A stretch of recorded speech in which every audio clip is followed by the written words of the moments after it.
Seems like our government's at it again, spending money at Starbucks.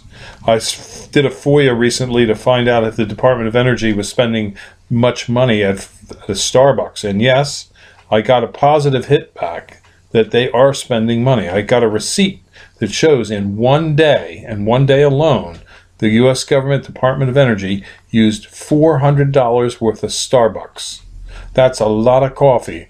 I'm sorry that your tax dollars are being wasted on that, but there's other things where your tax dollars are getting wasted, like the program to determine and count how many foxes are in Montana. Well, do you really care how many foxes there are in Montana? Well, your government is busy at work wasting your money to find out.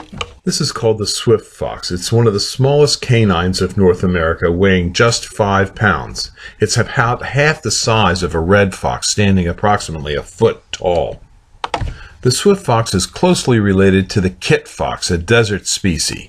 The swift fox has large ears, which allows it to dissipate heat in its environment, where the summer temperatures can reach 110 degrees during a day.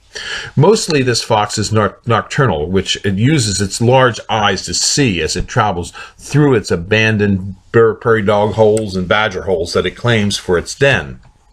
There it is free from eagles and coyotes and other predators. The swift fox presents no threat to our farming operations in north central Montana.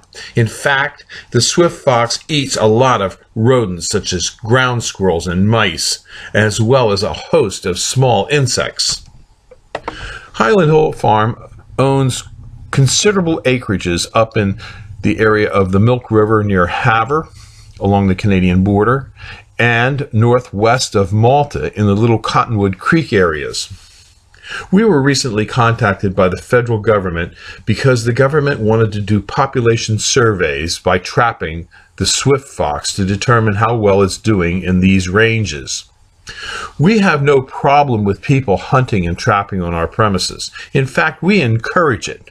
We discourage anyone from shooting foxes or trapping foxes because we know the beneficial effects of foxes. We're in the tree business in Pennsylvania, and foxes are one of our primary predators on our property to help control rats and mice that destroy our trees. So we take fox hunting seriously. We don't allow it, period.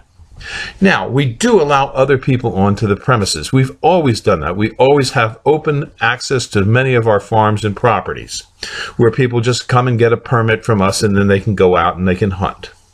But I have to say this, no good can come from whenever a federal agent wants to go on your property and inspect it for wildlife. This could be the death knell to our premises for use for agriculture. Because if that little creature ever does become endangered, our use rights to our premises will be diminished by government regulation. We're not going to supply the rope to the government to hang us. If you'd like more information about Highland Hill Farm and hunting opportunities or trees and shrubs that we sell, you can sign up at our newsletter at highlandhillfarm.com. We also ship seedlings and transplants nationwide, and we have several locations in eastern states to serve the nursery and retail sales of trees and shrubs. We specialize in screens and buffers, and we do deliver and install to eastern U.S. states. Call us at 215-651-8329. Thank you. At Highland Hill Farm, we sell transplants and seedlings. If you need to have them planted, we have a tree planter that you can lease on a daily basis. This tree planter is available at our Fountainville, PA location. Just give us a call at 215-651-8329 for all your tree and shrub needs. Thank you. This video is brought to you by Highland Hill Farm.